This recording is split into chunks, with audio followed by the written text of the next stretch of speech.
is a recording.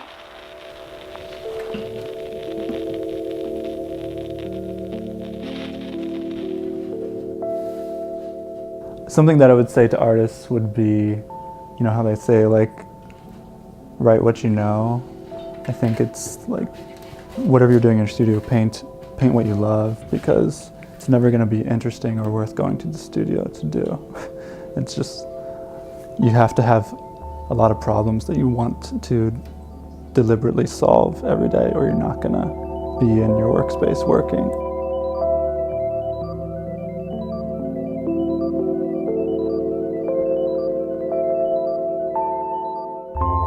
I think a lot of my work is the way it is, that it's like trying to break things down to the simplest idea or the simplest action, just to have something to start with and then respond to.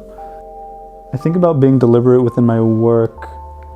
Well, it's actually just necessary to be really deliberate while I'm working, because I work kind of with a lot of different styles at once.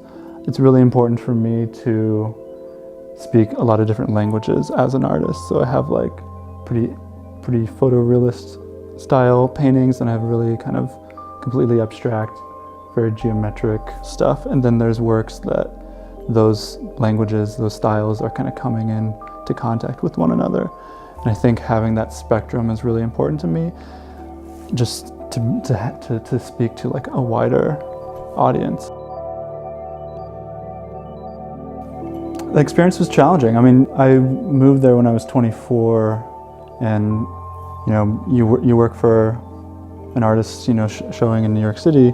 There's a lot of demand to have a really high level of craft, and so I think it's, you know, working in that environment demands a level of excellence, you know, with just like the nuts and bolts of working as a painter, and that's something that takes a lot of hours and a lot of time just to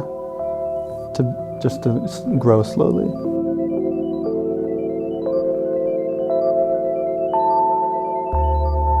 You don't know what one piece is going to look like. You don't know what series of works you'll go through. But if there's a specific long-term goal, it means work will be made. And I think especially as a young artist, going through a lot of different pieces forces you to let go of a lot of ideas, and realizing that the idea was never yours in the first place, and like just putting it down and letting it go and letting it have a life of its own is really, it's really kind of the space that I'm attempting to inhabit with that long-term goal.